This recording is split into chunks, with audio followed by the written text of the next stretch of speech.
nani babenga so yeme so shinakata so kinani bilo mnimu so babenga garçon na na kinyakati yende mutu asimi bilo nyonso le Congo eza bien abatute bakola mukana tongo bakomisa république ko raisonner selon makanisi na bango te Congo eza bien na biso nyonso to kondima yango jamais le Congo il faut tout travailler pour trouver un Congo auquel to collègue pas bana parce que mutu tango sida 60 ans akomo kede na suka carrière na suka carrière il faut eba héritage na otike la bana ta na zo vivre pour permettre que république avancer ba jeu ba bazo jouer ya ko contourner république on est bien té. Bonjour et bonsoir à vous chers abonnés des Concept TV, ça dépend de l'art que vous nous suivez. Je suis votre tout nouveau présentateur Nakatia Chanamino, c'est Dan Mosengo, votre humble serviteur, toujours là et je serai toujours là pour vous servir. Avant de présenter mon invité d'aujourd'hui, je tiens d'abord à remercier mon équipe technique, le King derrière la caméra Brice, na pesimbo te mingi na sima caméra image wana bozali komona ya kitoko yende mutu azali ko sale la biso yango. Je remercie mon chef Bisika Azali Audace Milando, l'excellence qui produit l'excellence. Na pesimbo te pe Bisika Azali mutu azali ko chaba moyenne vraiment j'ai pote chaîne oyo ba image ya malamu ba caméra ya malamu ezala na kati ya Concept Télévision. Aujourd'hui je reçois pour vous l'honorable Moustapha. Ensemble avec lui, nous allons parler de l'actualité politique, nous allons parler du discours du chef de l'État. Ils allaient siger, il y a émission Nabiso Alelo. Avant de commencer l'émission, je tiens à remercier Batounion Sobalingarangai. Gary, où est le GI vient en États-Unis, n'a pas l'homme qui est né avec un monnaie d'argent dans ses mains. Trésor Ntilulu, le banquier, il n'est pas seulement banquier, mais c'est un banquier riche. N'a pas aux États-Unis, la taille qui trouble le fameux, le moyen, vient en Goliath. Et le banangota Jibem Piana, papa chéri, n'a pas. Je vous demande déjà de vous abonner vraiment massivement, car vous serez très bien informés dans Concept Télévision, une chaîne pas comme les autres. Abonnez-vous massivement et faites abonner les gens Nakatia chaîne Oyo. Bonjour honorable. Bonjour patron. Nabi qui a déjà fait l'indépendance et les cas qui m'a souhaité encore bonne fête de l'indépendance. Merci et na souhaité bonne fête de l'indépendance na ba Congolais nyonso bisika nyonso bazali ko se retrouver indépendance oyo tozo fêter lelo malgré Congo est comme na hauteur tozo lingate malgré ba makambo oyo bandeko ba yaki nango pona makambo ya colonisation ils ont continué na elobeli na biso na izaleli na isaleli na biso mais tozo ebisa ba Congolais faut travailler mingi poto comme c'est eleknini indépendance na biso effective en plus il faut que Congolais ne soit la moka. Toko banda ko continuer na indépendance te. Tout monde akabana batanga ka basili saka badana misala te. Enseignement na biso ezala tellement ezala ko sangisama. Na ba produit tozo na sous-sol na mabele na biso te. C'est-à-dire faut comme enseignement à la hauteur ya république na biso. D'abord c'est une première question. 60 ans de l'indépendance, est-ce que le Congo progresse ou le Congo est statique? Quelle analyse faites-vous par rapport à 60 ans d'indépendance? Bon, toko le bela makamba progression maintenant parce que république est réellement tous on a problème. Tous 60 ans à pouvoir, na 60 ans à pouvoir, tu connais 32 ans de dictature. Tu yoko bakisa 20 ans encore il y a dictature. Et maintenant, la République veut revenir encore sur les rails. Et nous tous sommes un peu dans les rails. Il y a un 60e anniversaire à Congo, tout ça, on a droit à RRT. Dans le 60e anniversaire à Congo, il faut tout travailler pour trouver un Congo auquel tu collègues pas ban. Parce que mon temps aussi dans 60 ans, on a une carrière. Na suka carrière, il faut héritage nautique et la bande attend à vivre. Être consciencieux déjà dans 60 il faut être trop consciencieux. Oui, dans 60 il faut monter dans la conscience pour que je vais léguer maintenant l'héritage na batumsus. C'est-à-dire on doit être maintenant nous-mêmes conscients que nous devons léguer et tout retirer la bande na bisonine. Tout retirer la bango ba école, oui banda kotanga bana basilisi chaque année il y a 3000 diplômes, 4000 diplômes, ba demandeurs d'emploi, bazo créer emploi té. To banda ko retirer la bana batanga kana katanga bazotanga géographie chimie et autres mais bayebi kuivreté bayebi orté 60 ans après toza sur la droit RRT nous devons rattraper les erreurs et chercher l'héritage qu'il faut tout que la bande ko bakoya na sima biso. Merci beaucoup Nabatuni Soubazali Kolanda biso. Ce Congo doit aller vraiment de l'avant, faut prise de conscience à chacun de nous. Tout que la responsabilité na autorité en bokate biso nyos tous à la vraiment conscience tout travail enfin que tout que la bande na biso bakoko na biso quelque chose dans ces pays biskanyo sozali mutolo na yo bakondango nde awa tozala kaka na mboka moko la République démocratique du Congo eza la grande chose oyo nzambe apesa biso tout travailler vraiment ensemble pour mboka oyo et kende liboso makasi. Le chef de l'État, Félix-Antoine Tshisekedi, a sa discours pour l'indépendance. Avez-vous d'abord suivi le discours? Vraiment, Nazala qui a responsabilité.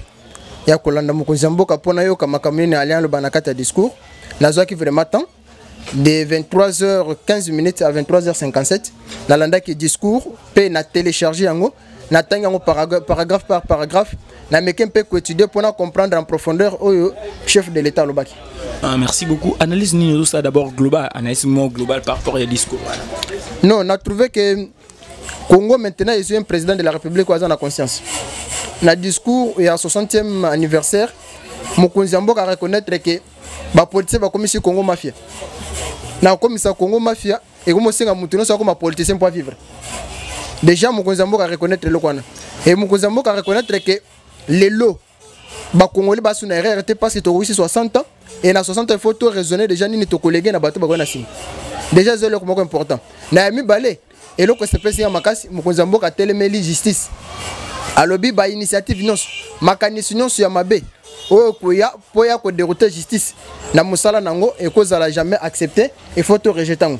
En plus Mokonzi Mboka a se placer au-dessus de la mêlée pour considérer que ngai na uti na mindu kité na uti na masse Masonande meminga na pouvoir il faut na servir masonande peuple et date que na constitution barrage contre ngai na peuple c'est-à-dire biloko on est touché qui peut toucher congolais dans ce place azali je crois que chaque congolais se retrouve dans kata discours au chef de l'état salaki par rapport à retoucher ça touché tellement mal bato I2PS on dit les discours moko za ils ont touché mingi ils ont ciblé mingi bato FCC ils ne sont pas d'accord dans le discours à chef Toebi FCC auto bien FCC ils a engloméré à bato nyonso mabe ba ko sala ce qu'on appelle les refuges na kati ya groupe wana or biso to bundi pona bolamu ya Congo na kubunda pona bolamu ya Congo tozana ba ennemi baza en face de FCC ennemi certes honorable ennemi certes bozali la coalition ensemble na ba ennemi na bato baza ba malfaiteurs il faut te retenir le komoko to kendaka na accord à Saint-Sylvestre to yokanaka que faut to ça la transition sans Kabila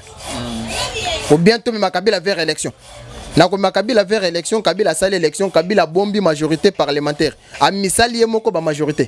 Na Sénat, na Parlement, na ba Assemblée provinciale. Mais Kabila bosani que à part la majorité wazanango, biso to tingamika kana constitution.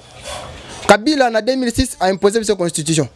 Na 2011 a changé la constitution selon Idenaï. Na 2018 a appliqué la constitution selon Yé. Tant que peut comme la pouvoir to lobby, to kabele majorité parlementaire nyonso.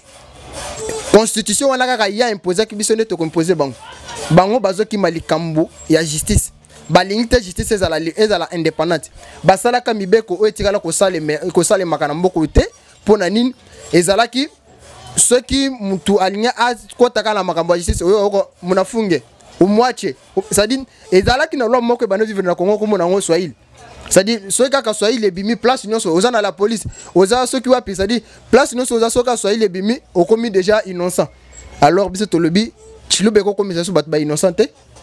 Il faut maintenant qu'on voit tambola ndenge sengeli, mais beko faut to sam. Lokola babi ke ba mi ibi. Namboko depuis to vanda nan to mona d'état du chef de l'état, ya cabinet chef de l'état ta samba.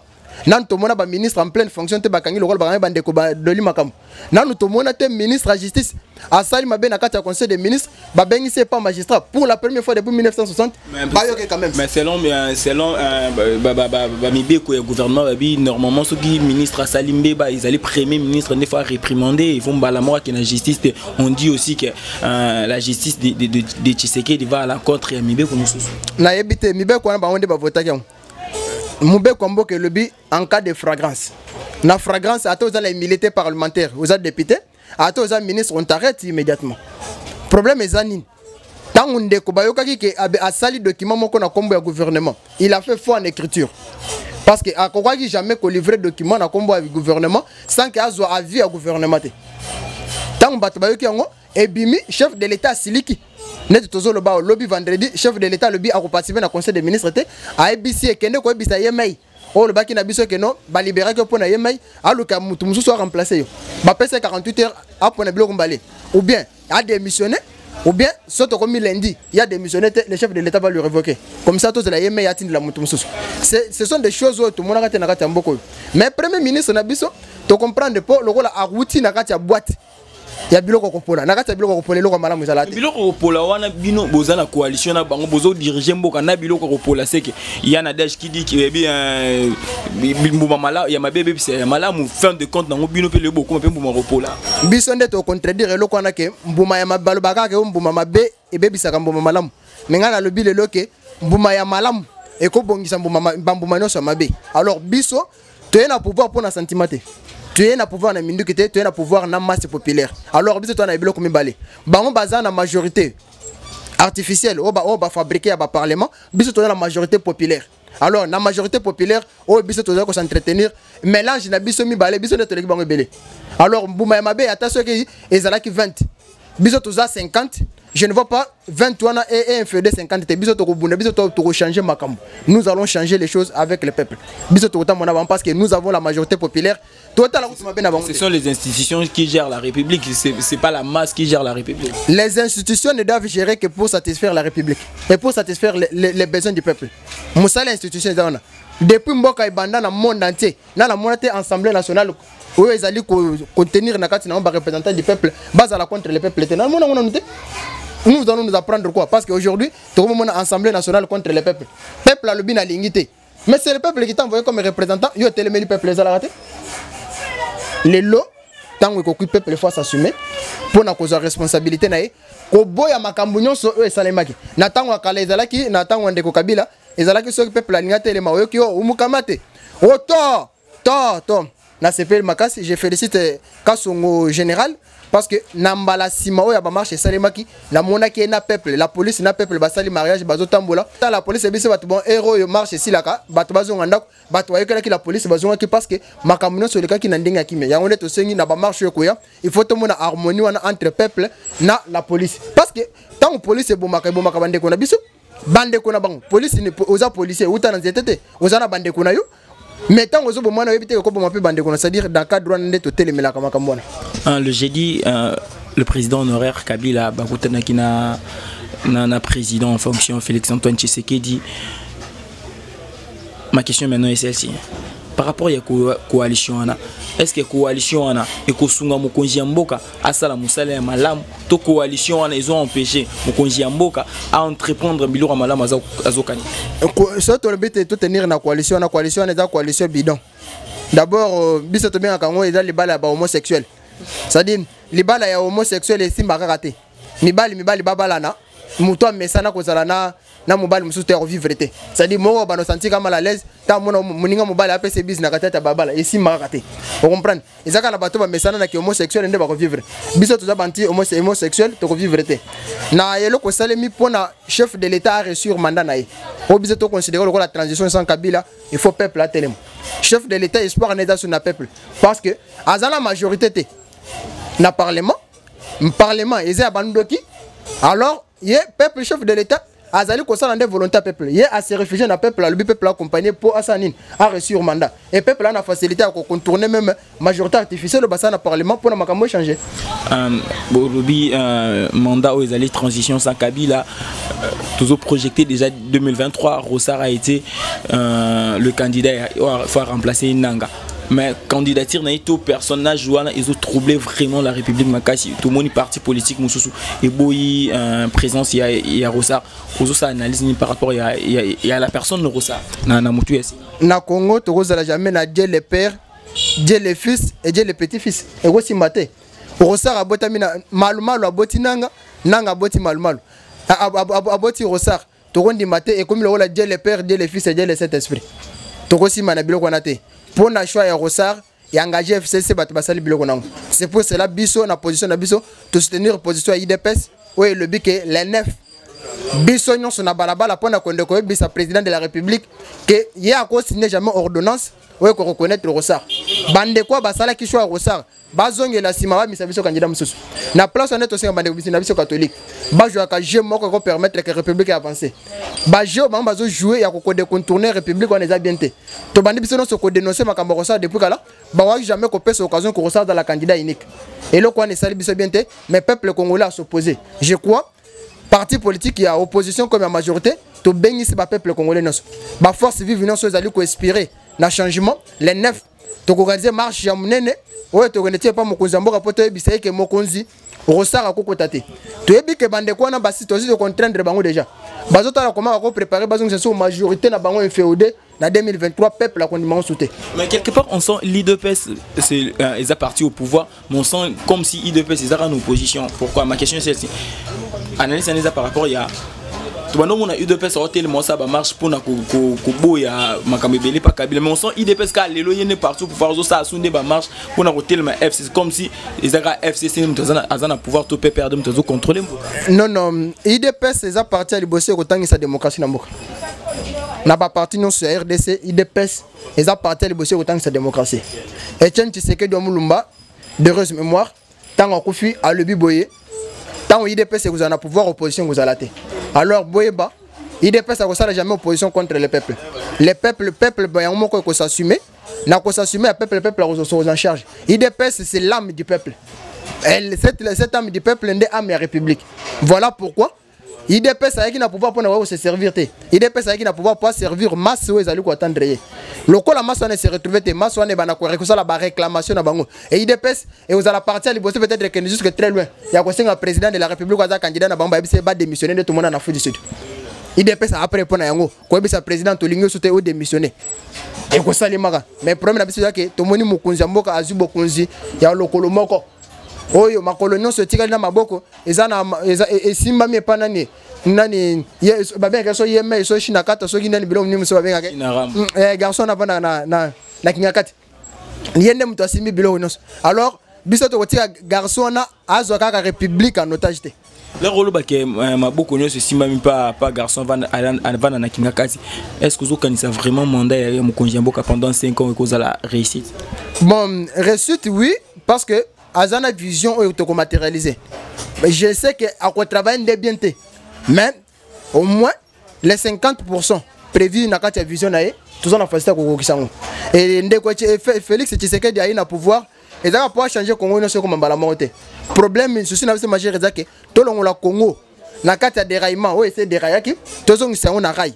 So tozongisa na rail même temps ya okene muto ko ya tant kota Congo za na rail to kubanda ko avancer ndé posa na bisi ngona ça dit faut Congo avancer ya wana ndo zomona majorité inféodée na majorité populaire tozokutana biso majorité populaire tozoloba majorité inféodée majorité mai de kakinga kati oye bakabina en république et ko le kate to telemena ndeko China rambo so zolanda biso aye bake nyoso azosala kana batuna ye azolancer guerre contre la république na dernière minute ndeko kabuna le baba unager le peuple congolais se mettra debout pour banager pour nager aux ala soumisikate so bazotambola contre vent et courant au peuple a dingi. Merci beaucoup chers abonnés, vous avez vraiment suivi l'honorable. Nous tendons vraiment vers la fin de notre émission. Je vous demande de vous abonner massivement sur Concept Touch Télévision car cette chaîne, c'est une chaîne exceptionnelle, des émissions exceptionnelles, équipe technique exceptionnelle, le présentateur même est exceptionnel, l'invité vraiment exceptionnel. Tout comme vraiment dans cette émission, tout retenir ni na passage na yo na émission. Bon, passage na émission. Na yeko bisa ba congolais que il faut soutenir mokonzi mboka pour azana makanisa madame depuis to vana na bamboko na to mona mokonzi te wazo ka position à peuple te kana landi na discours na ye après que peuple sala qui marche contre mobeko ya ndeko minaku na sakata to moni mokonzi mboka le bi réforme nyonso ezali pour empêcher que justice sala malamu na ngai na kota ngote c'est-à-dire à position à peuple le rôle to na mokonzi azo ka peuple il faut bisa to soutenir to kende alors bandeko baza kuna na kati ya boutique wana babenga en assemblée nationale baza fabrication mai de kingakati avec ceux qui china mambo ceux qui nani muto a fabriquer bango pour ça la bango baye ba intérêt na bango biso peuple faut la debout pour to retenir to soutenir mokonzi mboka en fait que to matérialiser idée na biso ya Congo le Congo eza bien abatute bakola mokana tongo ba commissaire république ko raisonner selon makanisi na bango te Congo eza bien na biso nyonso to kondima yango jamais to ebike bandeko FCC ba monaki lokola tant que Tshisekedi a au pouvoir aux marionnettes na bon les loba comprendre que Tshisekedi aye pour un état de droit un état de droit aye ko vendre ça ndenge état de droit sengeli bango bakanisa ke bakosala la constitution et vous allez la bilamba na bango ba diminuer la minute elambe commissaire corps to ebisi bango elambe commissaire corps muntu bimali sous azali sous te to ke na ba jusqu'au bout majorité populaire debout mibe komboka debout to ke na FCC tout jusqu'à soi to une place au sous la nage ba nager. Merci beaucoup vraiment Ndenge Ondima qui invitation à Bisson. Merci beaucoup Ndeko. Voilà, nous sommes vraiment arrivés à la fin de notre émission. Je vous demande de partager, de liker cette émission. Vos commentaires, toujours Zilango na Siwana, en fait que tout améliorer sur son musala, Topé Sabino, le meilleur de nous.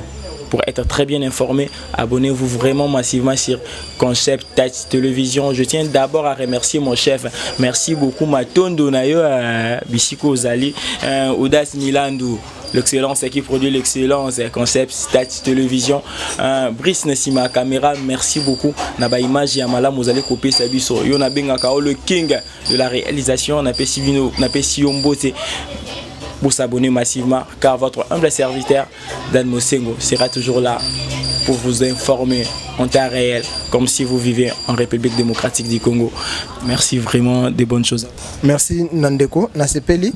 Boz à la malam, Tobunda Pona Congo, parce que Congo des photos tombent. Et on dit qu'ils occupent Bisso, sans Congo, Maotro. Merci. À une prochaine émission. Bisous, ciao. Je serai toujours là pour vous informer.